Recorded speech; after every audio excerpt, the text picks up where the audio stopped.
अगर बेलपत्री पूर्ण ना मिले,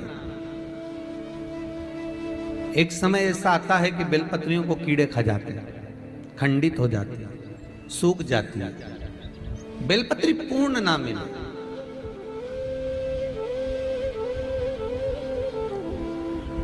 तो क्या हम खंडित बेलपत्री भी शंकर को समर्पित कर सकते हैं?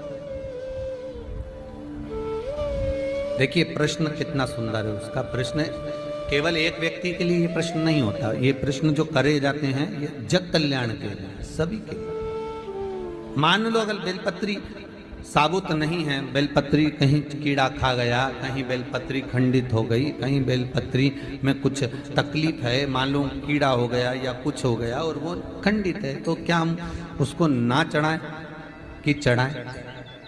और बेलपत्री मिल ही नहीं रही और बेलपत्र हमें प्राप्त ही नहीं हो, ऐसी दशा में हम क्या कर सकते हैं? तो शिव महापुराण की कथा कहती है यह भी जरूरी नहीं है कि आप बेलपत्र समर्पित करें। कितना सुंदर कहा है शिव महापुराण की कथा में कि हम ये भी नहीं कह रहे कि बेलपत्र आप समर्पित करें। अगर बेलपत्र खंडित है, टूटी पड़ी है और आपके पास में नहीं है, तो शिव जी की चढ़ी हुई बेलपत्र को धोकर शंकर पर चढ़ा दे। उसने दूसरा प्रश्न लिखा, मान लो मंदिर में भी बेलपत्र नहीं हो तो? बहुत अच्छी प्रश्न है ये। मंदिर में भी बेलपत्र ना हो तो कितना सुंदर कहा। एक भजन आप लोग गाते हो कि मन मेरा मंदिर, आंखें दिया बाती, होठों की है तालियां, रोम फूलवाती।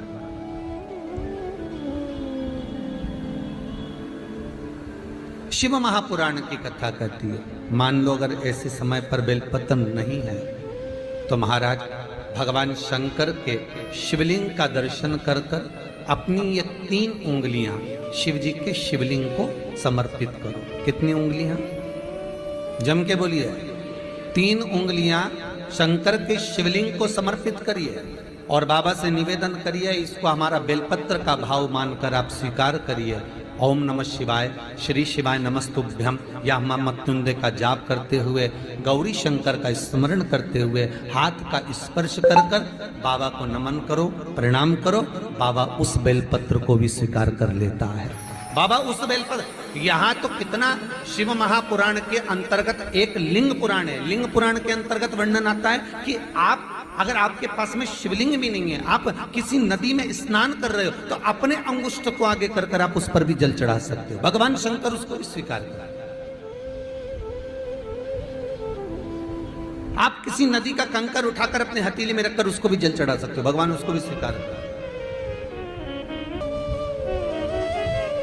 भगवान उसको भी ग्रहण कर लेगा, भगवान उसको भी स्वीकार कर। हर हर महादेव, जय माता दी। दोस्तों कितना सुंदर प्रश्न है और कितना सुंदर आंसर दिया है गुरुजी ने। तो आपने सुन ही लिया होगा कि बेलपत्र ना हो तो क्या करें। यह सवाल सबके मन में आता है और इसका आंसर हम सबको जानना बहुत ही जरूरी है और पता होना ही चाहिए। जो शिव भक्त हैं वो इस सवाल के आंसर को जरूर सुने। बेलपत्र ना हो तो क्या करें दोस्तों? शिव पुराण में बताया गया है और गुरुजी ने भी बता दिया है कि यदि आपके पास बेलपत्र ना हो तो आप शिवलिंग पर चढ़े हुए बेलपत्र को साफ जल से धोकर उपयोग में ला सकते हैं, उनको दोबारा से समर्पित कर सकते हैं। बेलपत्र कभी भी बासी या फिर झूठा नहीं माना जाता है। और दोस्तों गुरुजी ने यह भी बताया है कि अगर वो भी ना हो, बेलपत्र नहीं है, तो क्या करें? तो आप मन का स्मरण करते हुए भाव से आप शिव जी की पूजा कर सकते हैं, शिव जी को बेलपत्र चढ़ा सकते हैं। ठीक है, मनसा भाव से, मनसा भाव वाली पूजा की हुई पूजा का फल हमें दुगना मिलता है। यदि आपके पास शिवलिंग भी नहीं है और आप पूजा करना चाहते हैं, आप किसी नदी के किनारे हैं या फिर शिवलिंग है ही नहीं, तो पार्थिव शिवलिंग का निर्माण करके आप उनका पूजन कर सकते हैं। वो भी नहीं कर सकते तो आप अंगूठे को पार्थिव शिवलिंग समझकर भी आप मन से पूजा कर सकते हैं, वह भी आपके भोलेनाथ स्वीकार करेंगे। तो यह सब दोस्तों, यदि आपको सफलता प्राप्ति नहीं मिल रही है किसी भी क्षेत्र में, किसी भी प्रतियोगी परीक्षा में बार बार असफलता मिलने पर बेलपत्र की बीज की पत्ती पर शहद लगाकर शिवलिंग पर अर्पित कर देना। मान्यता है कि ऐसा करने से जातक को कठिन से कठिन परीक्षा में भी सफलता प्राप्त होती है।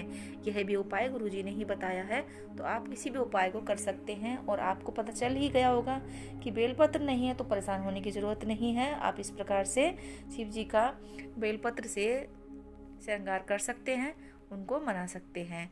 तो हर हर भोलेनाथ, जय माता दी। मिलते हैं ऐसी ही नेक्स्ट वीडियो में। ऐसी ही जानकारी हम लाते रहते हैं, तो ऐसी ही जानकारी के लिए इंटरेस्टेड हो तो इस चैनल को सब्सक्राइब कर लें, बेल आइकन को प्रेस कर दें, ताकि ऐसी ही जानकारी की वीडियो आपको सबसे पहले मिल सके।